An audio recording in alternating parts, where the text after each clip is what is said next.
Hey, hi! Welcome to Someone Else's Movie, the original podcast where an actor, writer, director, or nebulous industry figure gives a little love to a movie they didn't make. I'm Norm Wilner, TIFF Senior International Programmer for Canada, and this is The Other Thing I Do. My guest this week is Dave Merhege, a Juno-winning comedian you might have seen in shows like Mr. D and Rami, or at various comedy festivals, including Just for Laughs, or on his special on the Comedy Network. This year, Dave shows a very different side of himself in Rachel Lambert's Sometimes I Think About Dying, starring opposite Daisy Ridley as office workers who strike up a hesitant romance. It's available on digital and on demand now, and it's streaming on Hoopla in Canada and on Canopy and Mubi in the US, and you should see it. Dave picked Good Time, Josh and Benny Safdie's 2017 white-knuckler starring Robert Pattinson as Connie, a New York hustler desperate to raise bail money for his brother Nick, played by co-director Benny, after a botched bank robbery.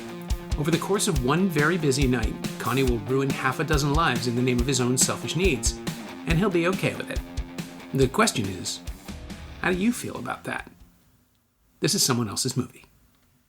I don't know if this is exactly how it went about. I don't know, but I remember watching. I had seen a clip of Pete Davidson on the Tonight, one of the late night shows, and Robert was the guest too.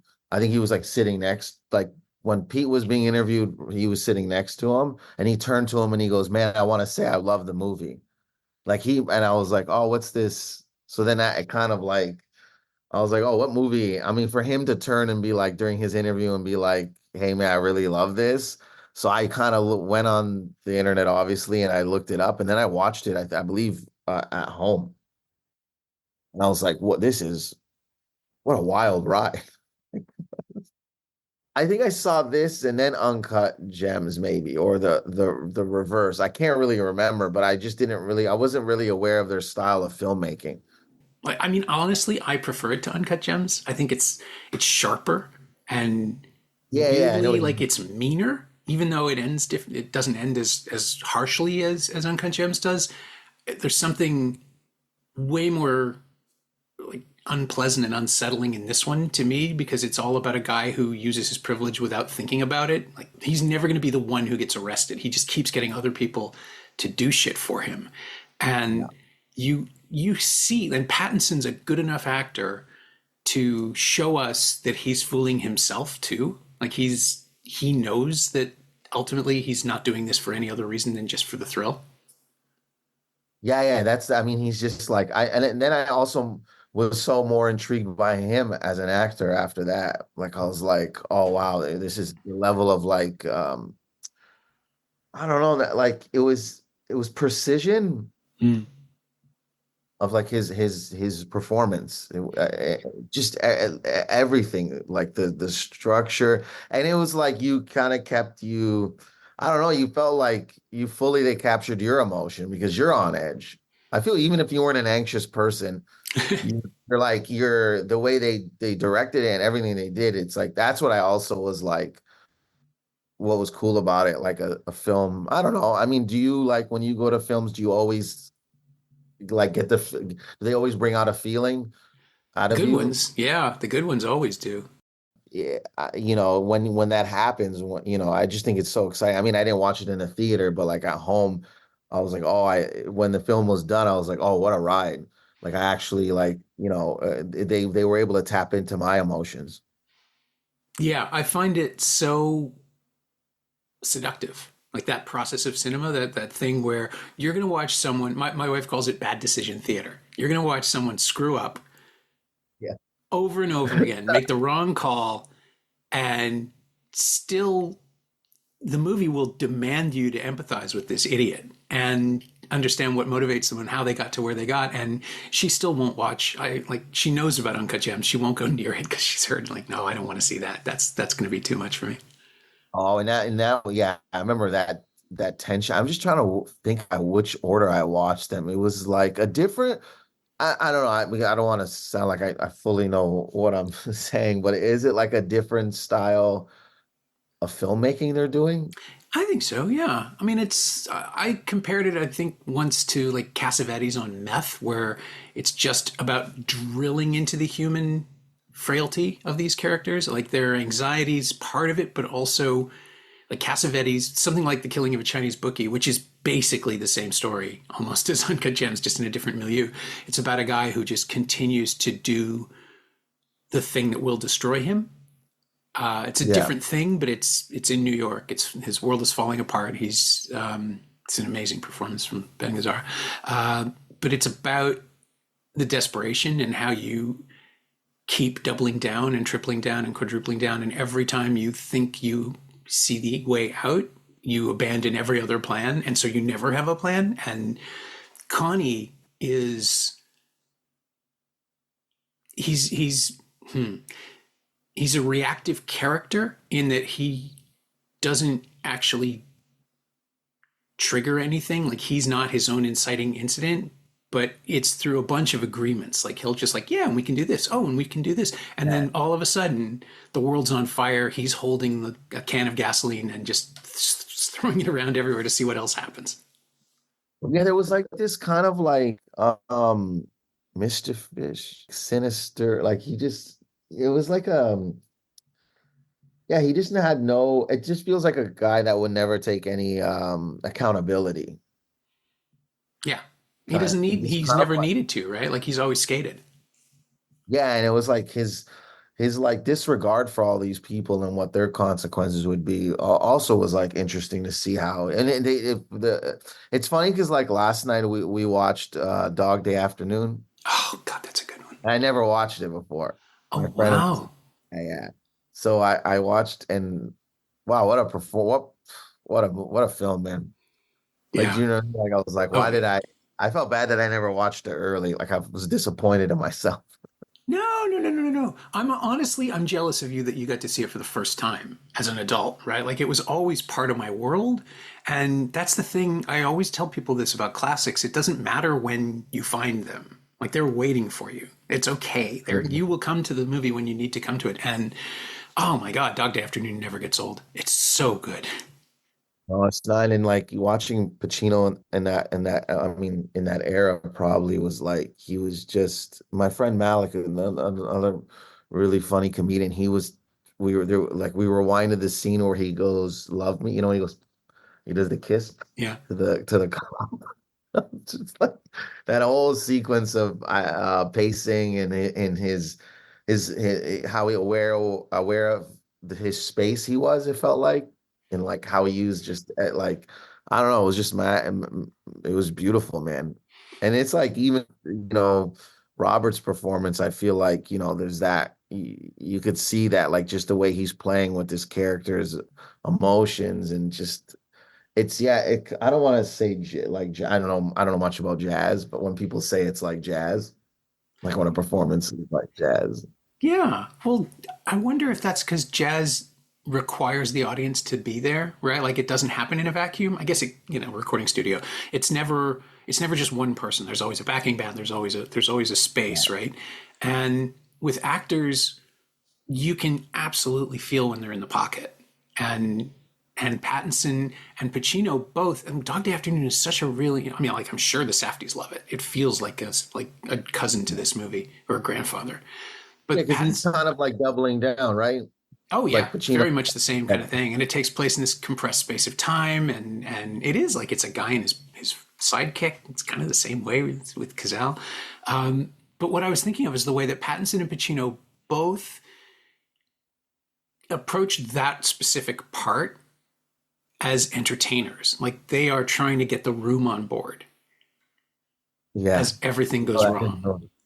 I didn't even actually notice that. It is kind of like performative in a good way. Like it's like when you see a comic like running a room, not like on stage as well, but like in a circle of people where you're Mm. like, oh wow, okay, he's doing his bit.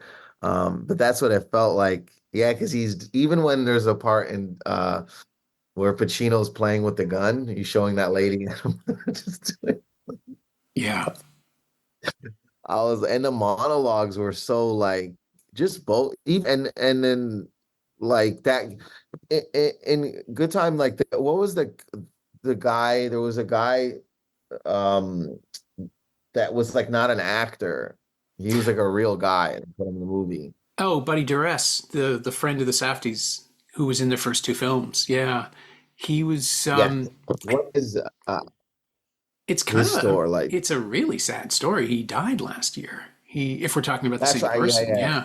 yeah. That's him. Yeah, Yeah, which his was name was tragic. Michael Stathis. He was in Heaven Knows What and Good Time, and I'm just pulled up his bio here because I knew it was important. Yeah, he'd been locked up in Rikers over 10 times, at least 10 times over the course of his life, with heroin possession and identity theft. He was supposed to leave Rikers in 2013 for an inpatient program for individuals with drug addiction issues, but instead he ran and spent a year on the run, homeless.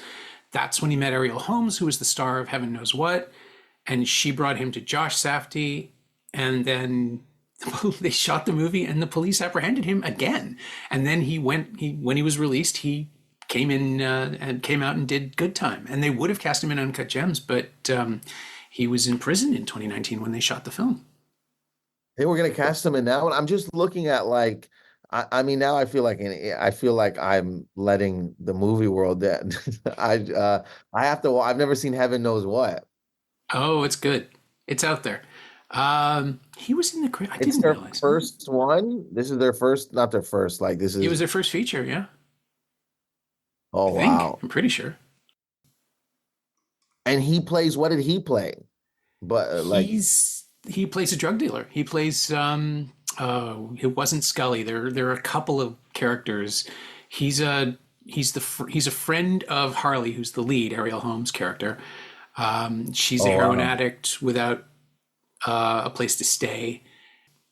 He meets her after she's. It's been a while since I've seen the film, but it's based on her memoir, and Mike meets her after she's released from psychiatric hold after a suicide attempt, and he's sort of the nicest person in the movie, really, or the least self-destructive, and the one who's genuinely trying to help. And it's a really, when you find out more and more about the actor's past, it's like, oh, this is a really interesting angle for these directors to cast him in, because usually, like you hear all these stories about, Scorsese and De Palma casting, figures from the underworld to sort of be peripherals or in their early films, and it's like they always turn out to be thugs playing thugs, and that's not what they did with him. They let him do something completely suited to him, but also not on his bio. Like he just plays a helpful person.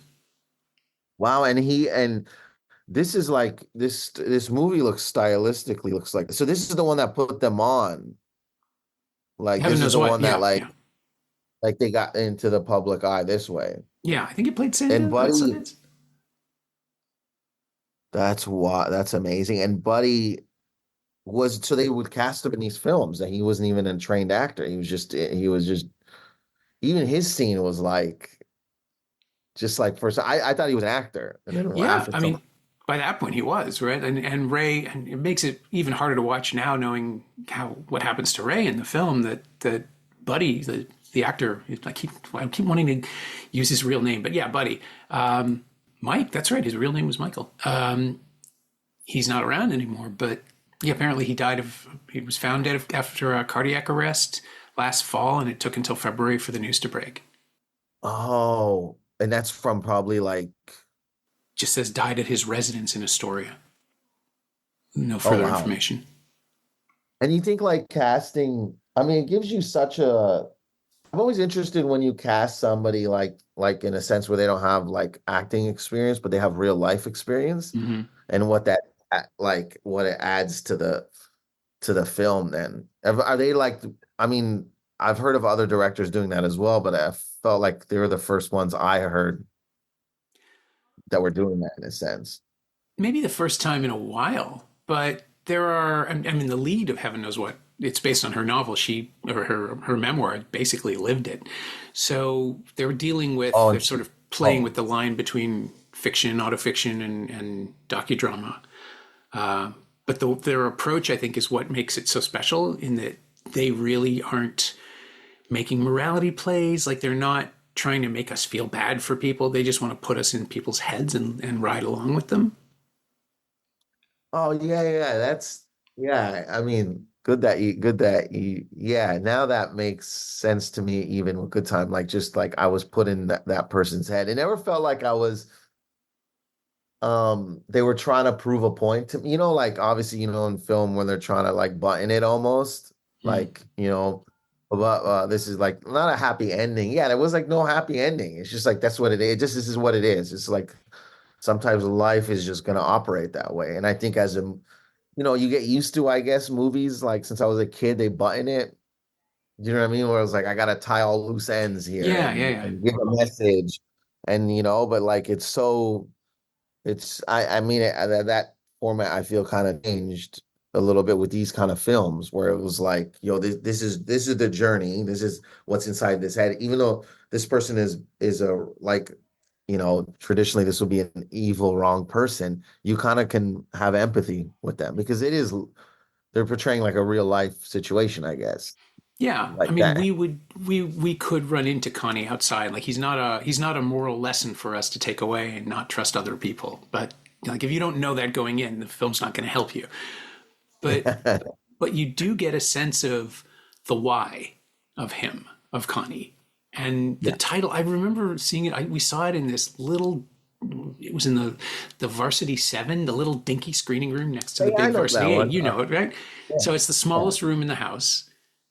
I Um, like that thing. Yeah. it's intimate, right? But basically it's like you're inside a cracker box and it picks you up and shakes you and puts you back down after an hour and a half, and you have to walk out and figure out what the hell did I just see? And that's what it feels like with this guy, right? That's what an evening with Connie would feel like. And I think that was their attraction. Like, just how bad could things Uh, get? That's so cool that you got to see it because I lived in Toronto for like 14 years or so, and I remember going to that because it was on the Bloor line, and you go, yeah, Yeah. St. George, right? So you would just get off, and even when you were trying to present that to your friends, let's go to the varsity. They're like, like, it wasn't always the top three, but I just remember that. I can't remember what movie I saw there, but like to see that movie in that small theater would have been crazy fun because it's just so, like you said, it's so tiny in there. And I didn't Yeah. know what to expect from it too. And just watching it at home, it was kind of like I was like, oh man, this is jarring but good. Like, what up? I don't know, and stylistically, it was so cool. Like not cool in like the truth. It just was like I was like, wow, they get it, they got it. Whatever they're doing is like fresh Yeah. and refreshing. Like and yeah, that's what started me to watch their films. Oh, that's so cool. It's like to discover something even alone and just be pulled right in. I mean, it's like it's my occupational hazard. It's how I work most of the time. I'm on my own, but it's uh it's so much fun to see something start and within 10 minutes it's just like, oh, I will follow this forever. I Yeah, take me, show me more. that's what it was, the ability to take you on this journey and like it's not like you're like I couldn't even look away. I go, I don't know what the hell. And then there was some points where it would like they built you up like if this tense moment where it was something was going to be bad, and they just kind of like held you there or just lowered you back. It Yeah. was like, yeah, truly, like what an art these two got, like, of directing. And it's like I get Pete Davidson's excitement. Like, do you know what I mean? I can go now. I go back. I go, oh, no wonder he had to say that to him. That he was that over. He was like, I gotta tell you on live TV, man. You're like, like Yeah. you could see Rob. Like he just kind of looked like, oh, because yeah, it was. And now that I've watched it, I'm like, yeah, I would have probably done the same thing. Yeah, you're I would have telling me the probably had. story and I'm like, yeah, this is exactly the kind of movie Pete Davidson would connect to immediately. Yeah. But I was like, now I gotta tell people. That's how I tell people. I'm like, you gotta see this movie. It's like, man, you can't even. I don't even know how to explain it truly. Like, but other than a ride, like just the cinematography, everything about it was like, because he kept going to that. Where was he going? That Bales Bond? Am I saying it right? Or Bail where was he Bonds house? going? Yeah, I think so. Well, he's got to Yeah, get his brother out overnight. He's got to raise what is it, $10,000, and he keeps almost making yeah, it. And it's like it's the kind of movie where there should be no tension because like the nature of the film means it's not. He's not gonna once you understand the whole thing takes place over one night, that the restrictions that are already there. Well, he's not going to get the money until the very end of the film. Whatever happens, it's not going to be the thing that he needs to happen because that's the nature of this drama. The dilemma in yeah. front of us is how does he get the money? But instead, they keep coming up to the edge of it, and bringing us along. And it's like, oh, is there something else? Like, what if he gets him out now? What happens? What's the next hour about? And then it's like, nope, we're trapped in another room with other people, and they have the thing he wants, and he can't get it. And we sort of sit in his desperation with them. And that's the other thing that I find so fascinating about Pattinson's performance. He is so transparent. Like, he is so needy and desperate and single-minded, but he has convinced himself that no one can see it. And so it's just radiating through him. Yeah, yeah, that's what I mean. Like he is like not. It feels like he's not self-aware or her knows it, and he just doesn't care. He's like, it's just that also that in that like that drive. I don't know if I would ever have that drive to like I got to get my brother out, and I'll do whatever the hell I have to do. It's just like wild, and he carried that. It's hard. I don't know. Maybe it's just hard. I feel like to have that emotion. It's like he's filming this thing probably and not in the order it is, and to have that, to carry that emotion all the way through in every scene, every word it feels.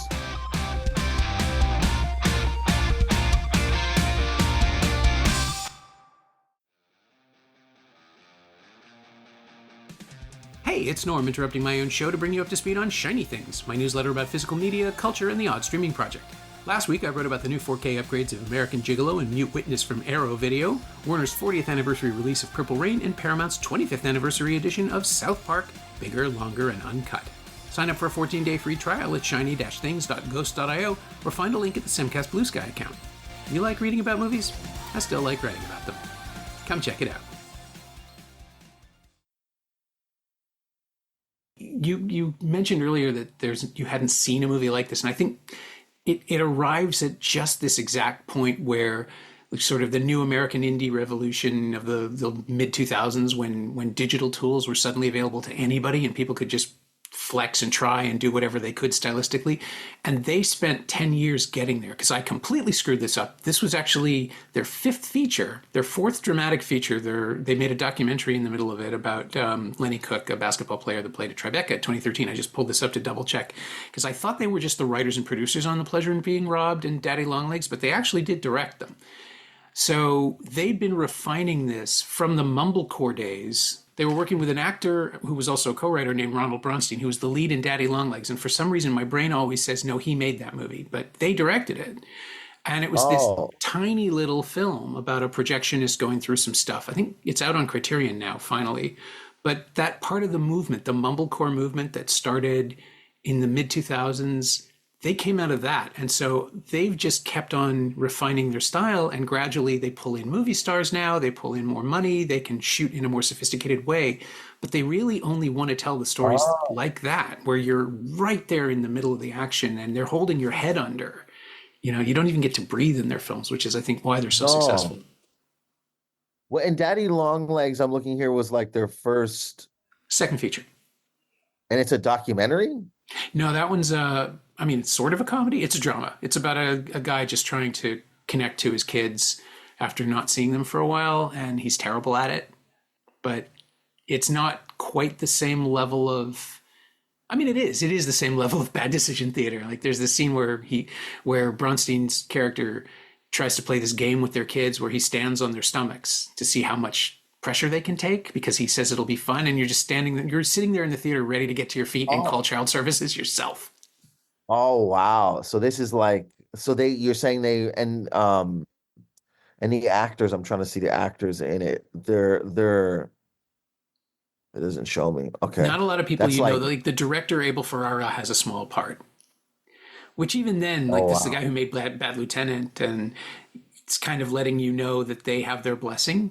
Like the old guard gets what they're doing and is on board with it. Okay, wow. So this is like, and then what was the basketball? Lenny Cook. That was. Yeah. So you're saying they were? What was that one? He was a high school phenom who went pro and didn't do so well, I don't think, but maybe it did. I can't remember. He struggled, I know, and they were there for it. Yeah, he played with the Brooklyn Kings, and then made it to the Celtics Summer League team. Never got out of the minors. So they were been refining that style from Okay, and then so by the time they got to Good Time or the one before, it had, where would it be where it had like kind of Clarified. form? Yeah, Yeah. or clarified, basically, where you were like, I think Heaven Knows What is has the intensity, but it's yeah, smaller and scrappier. Good Time is the one where they're working with an operating budget for the first time, I think, where they can build sets if they need to, but they don't. I don't think they want to. They think the apartment was ah, real, but it feels like they could have faked some of it if they had to for a couple of the bedroom scenes. oh wow, okay then. So I'm gonna watch the Heaven one and then by the time Uncut Gems came, they already had this style. Yeah, Like, Netflix just threw a huge check at them. Or I guess it was A24 that threw a huge check at them after Good Time, and then Netflix bought it, I think. I don't remember how it happened. We had it at the festival in 2019, and there was a theatrical release, but A24 had already picked it up by then. oh, okay, And okay. then suddenly they were like acclaimed. And then Benny just started acting. So I think the reason they haven't made another movie is just that he's off in Oppenheimer and stuff. Yeah, I mean, I've seen him in Oh, and the Nathan Fielder show too, The Curse. was he in that movie, The Licorice Pizza, or no? Yeah, he's in it. He plays the politician, the mayoral candidate. Yes, okay, and that's such. I always wonder, like, did he always want to act, or did he just thrown into like he's just, I'm gonna do this. I know I'm directing, and I'm gonna do this now.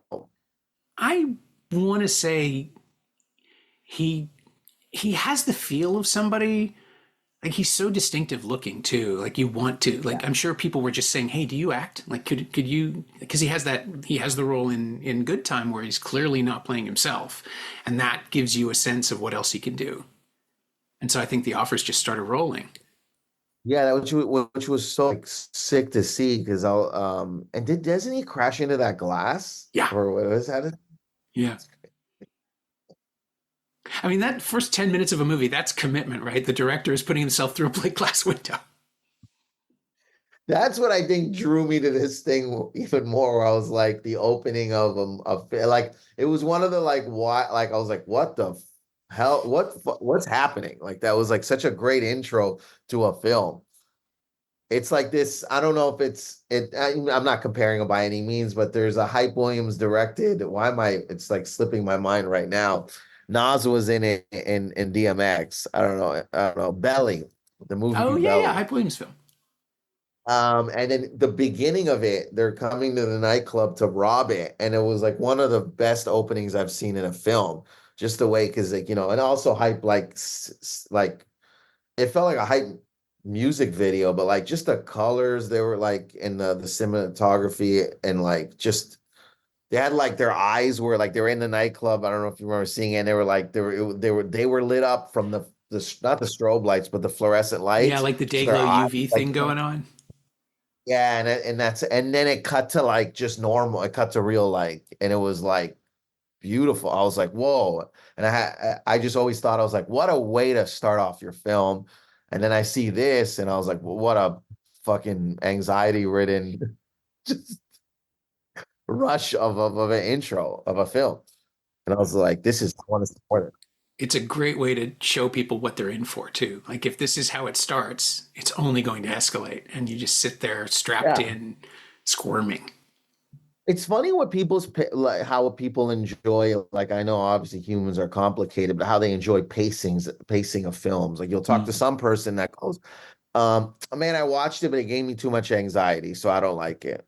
And then someone else will see a slower paced film and they're like, this is too slow. I was like, I need to like, it's just like having the ability to sit with something and not judge it and just kind of see it, really tests your filmmaking. Well, I guess watching a film where you're like in your patience. Yeah, I always wonder, like Ebert said, and I've never forgotten this, like no bad movie is ever too short and no good movie is ever too long. And I think it just means if you commit, if it has you, you'll follow it wherever it wants to take you.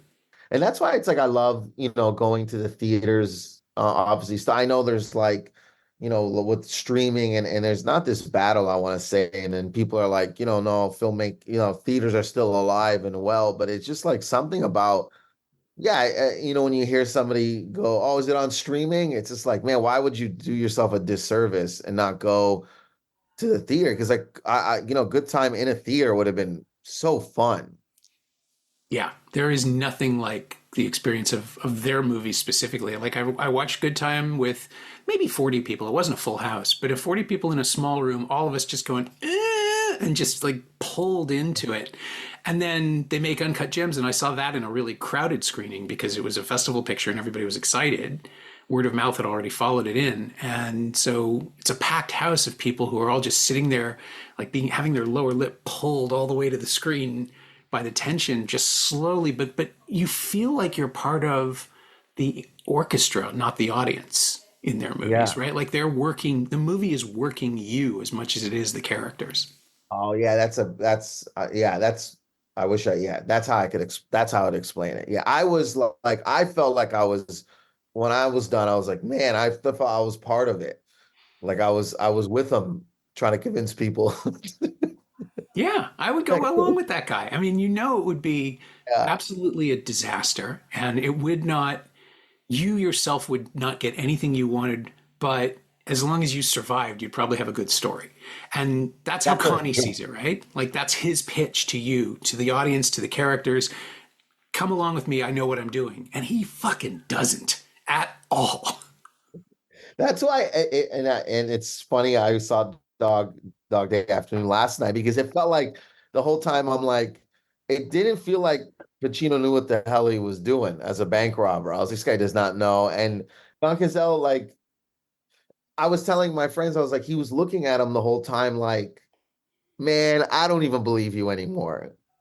Like, I don't know if that's what he was trying to put the perception out as that in that role, but it just felt like he was getting exhausted. He goes, "Man, you don't know what the hell you're doing," because he tells him, he goes, "I thought we was gonna kill ourselves if Yeah. this didn't work," and then he just changed the plan. But then I don't think he even trusted in his plan because he didn't have a plan. Just Yeah. making up. He goes, helicopters and jets. Yeah. I like every time I watch the movie, I think, did he ever actually promise him that? Like before the movie even started? I don't think so. I think that's just something he wanted. Like the reason Cazale is Oh, on true. board Okay. is to end it. And he can't articulate it, he can't express it. So he's given himself a purpose that's a suicide mission. And like the weird thing about it is that he gets that in the film. Like he doesn't kill himself, but he puts himself directly in the line of fire just by going outside with the hostages at a point where presumably he's changed his mind and he's made friends now. Like he just feels like an incredibly lonely person who's just turned to Sonny for direction and latched onto him. And maybe that's why it rings so true to Good Time, because that's kind of the same responsibility relationship that's going on with the brothers. Oh yeah, like Cazelle's character was like, "I'm latching on to you," and it was because he there was that line where he goes, "We can go anywhere in the world," and he goes, Mm. "Wyoming." He goes, "Wyoming isn't a country." Yeah, it's great. That right there sold me on that guy. I was like, "This guy's great." Such an innocent Wyoming. You want to know why Wyoming? I'm like, does he have family there, or I don't know. That's wild. Did he see a diner he enjoyed just to skip over everything? That's great. Yeah. I loved it. I loved it. Now I could see. I kind of felt. I mean, the Good Time was more intense. You know what I mean? The way they shot it, they showed, but like there was that. Not, I don't want to say similarities, but just like that idea of a guy selling you bullshit and continuously selling you bullshit, and not thinking that they had a plan, but they don't have a plan. You're just full of shit, and you're Yeah. just using people. Do you know what I mean? Yeah. Yeah. And that's like the thing that you get about Connie through Pattinson, but also through the writing is his potential. Like he's not stupid. He's great with people. Like he has all of these attributes, these positive qualities, which he just can't harness. He just keeps spinning out and following the shiny thing in front of him, even if it's not shiny. Like he's just so easily distracted and so omnivorous. And it comes from, this was a thing that I wrote about when I reviewed it for Now, and people got pissed at me. It's like the commentary about his utter unawareness of his own whiteness, right? Like he is constantly taking advantage of people of color, people of lower class status. He is always walking away scot-free. Like he maybe feels bad for a second, but nothing in his Yeah. life changes, and he just skates on all this stuff. And it's like it's a perfect articulation of the God grant me the patience of the mediocre. Sorry, no, what is it? God grant me the arrogance of the mediocre white man, or the entitlement, or the privilege. Oh, like you mean like his what it was he was just using all these people and then using his white being white as well, you're saying. I Like think he doesn't know it, or he won't accept it because he doesn't feel privileged. Like he doesn't. He always thinks he's the his white underdog, right? privilege though, right? Like he knows he's being Yeah, he's walking white privilege. oh, okay, so he's not even self-aware that he in the film or just yeah, that character's not self-aware that he's exuding white privilege. Yeah, I think so. Or he's manipulating it unconsciously with everyone around him to just kind of persuade them that he knows best, even though he's just prescribing disaster for all of them. It's like he gets to tell Ray he's a scumbag and a leech when all he's doing is draining people. Yeah, that's I mean, and it kept getting like it was wild. It's like you're seeing him drain everybody, and like the progression of that too. It's just like yeah, and you know, I mean, I know, I think everybody knows somebody like that, you know, in their lifetime where you're like, oh, here they come, oh shit, they want something. It's like they're taking my energy, and it's just like you know, everybody was on the short end of it except him. You know what I mean? And it was just like, and I feel the same thing with Pacino's character a little bit too, where he was just like, "Who's this for, man?" That Yeah. bank teller tells him, he goes like, he has enough. He goes, "I'm not leaving. You're that, you know, the manager, I guess. I can't remember what he tells him, but it felt like he goes, "I see your bullshit, bro." Yeah. Like they're holding out Absolutely. on him. Yeah, Yeah. And he can convince himself he's doing it. I think Sonny genuinely is doing it for love, but in 1975, he couldn't articulate it. They just didn't have the language for why he's doing what he's doing. But then, you look back and you watch the way Charles Durning treats Chris Sarandon with not even dignity, but just respect, and simply says, no, give him a minute, like give her their space, and he lets these people have a conversation that most of the other cops would rather shoot them than think about. And yeah, it's the whole film has that weird generosity yeah. because it's New York and everybody just wants to get through the goddamn day. The banters with the sergeant or the cop and Pacino's character when they're screaming, he's like when he tells him, he goes, "You sent people in the back." He goes, I didn't know." Like I'm like, how do you not know that your police force is shooting? He goes, I didn't fucking know. Just well acted. That's what it felt like too with Good Time, that there was not even a missing piece. It was like every aspect of that, every person in that film was just on point. Yeah. Whatever role they were doing, whether it was a large role, small role, everything was just tight. And that's what I also loved about it as well. Yeah, it's casting and direction, right? I mean, if you assemble the right people, you can almost just sort of step back and let it happen in front of you. Yeah, and I think they like in all the films I've seen of them, they do that well. And like and when you see it done so well, it just really obviously adds to the film, and you're really brought in more. I mean, I'm assuming you've seen films where you're like, "Oh, why did that cast? Why was that there?" And then like with their films, I don't really see that.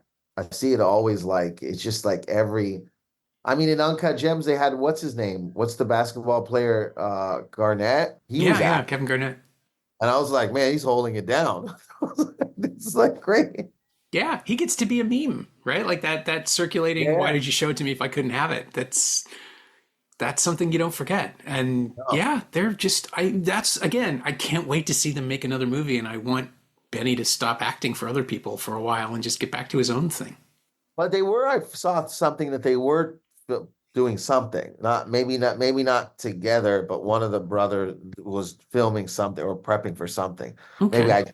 I saw it, I was misinformed, but yeah, you do like they just added this it felt like I know that there was iterations of it maybe, but like they just added this other genre, I feel, with their films. Like all that we're getting, and they really like carved, I feel like their own lane and this world you want to go. Like if I know they're gonna make another film, I'm like, oh, what world are we going into now?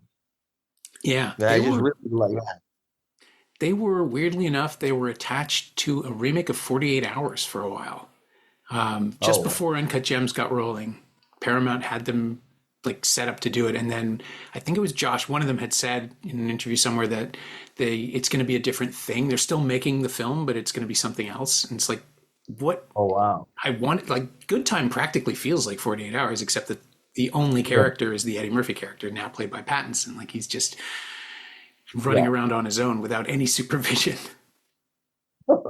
And it really like makes the actors, I feel like, grounded. Like you when you saw Sandler, you saw Pattis, like Robert, you just feel like they're so grounded in their films of these films. Like you see them in other films, but when these ones, it's like they really like get them to do this vulnerability thing and it's stripped down. I feel into like to connect, like it's like a real like I know movies are, sometimes are an escape, but you're like, man, I'm watching some real shit here. I'm watching something that could happen in public right now. And I feel like how they write, I guess, or direct, it really gets these actors to go into that place, which is so cool to see. Do you know what Yeah. I mean? Yeah. I think they give them the space. I mean, they seem to be, because, like, Sandler doesn't open up for everybody. He's made dramas where he hasn't been the most interesting character, and suddenly here he is just all in there. And they Yeah. play to his image the same way, Paul Thomas Anderson did on Punch Drunk Love, where they find that thing about Sandler that can work for comedy, and they just take the funny away and just let you sit in the pathology. Yeah. And I saw that movie late too. Hmm. How did it I play for you?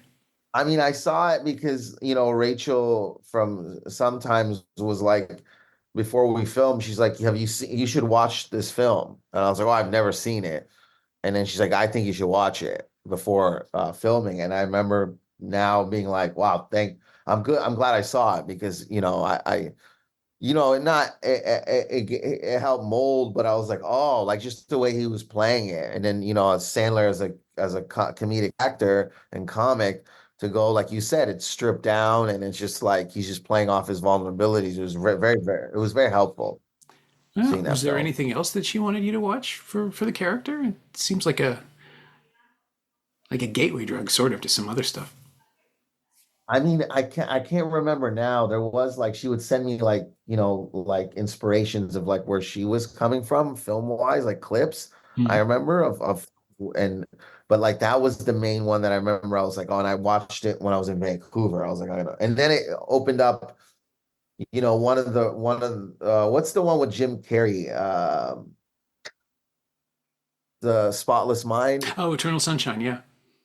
And one of the writers, Stephanie was one of the out of the film was written by three writers. She would tell me that was her favorite or one of her favorite films. And then I had watched it way after we had shot and everything. And I was like, oh, okay. Like maybe there was inspiration. Like, you know what I'm saying? I could see where people were pulling from inspiration.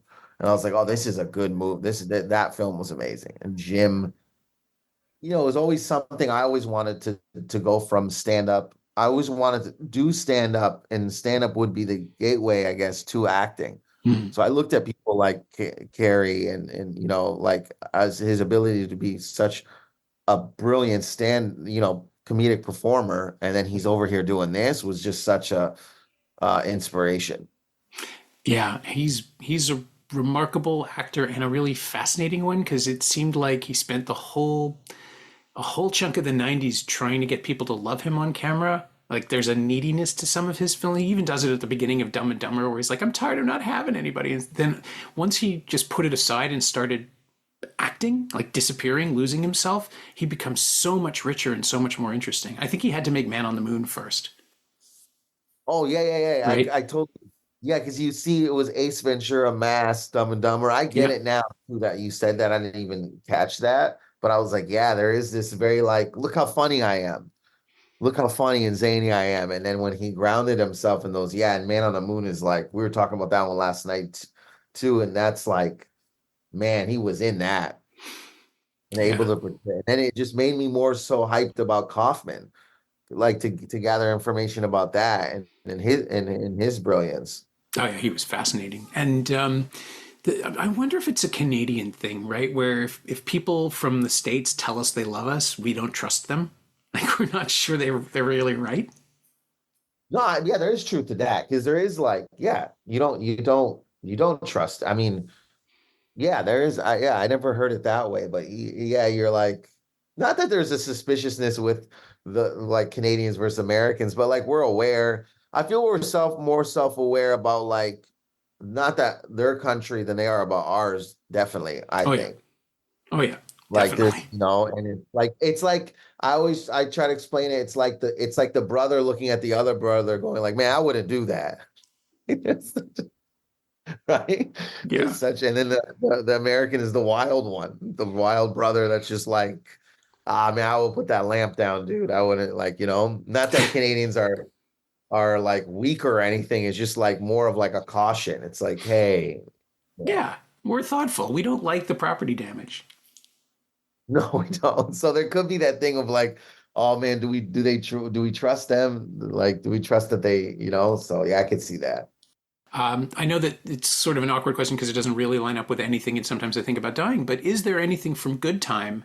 This is the way I always close out the podcast. Is there anything from Good Time that you kind of plan to lift or borrow or outright steal for your next role? I mean, has it tilted you in a direction to chase other parts? Oh yeah, yeah. I mean, even before I did, sometimes I'm like, that performance, Pacino's performance, even in Godfather, when I saw how he made the like transition into the boss, Mm. basically was. But even yeah, in Good Time, like just again, like the precision, like the commitment, it's like something I want to be able to in the future do a film where somebody sees that.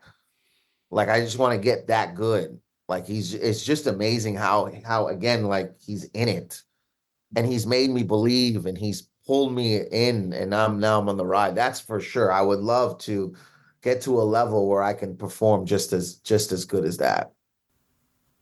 My thanks to Dave Merhege, who you can see opposite Daisy Ridley in Rachel Lambert's Sometimes I Think About Dying, streaming on Canopy and Mubi in the US and on Hoopla in Canada.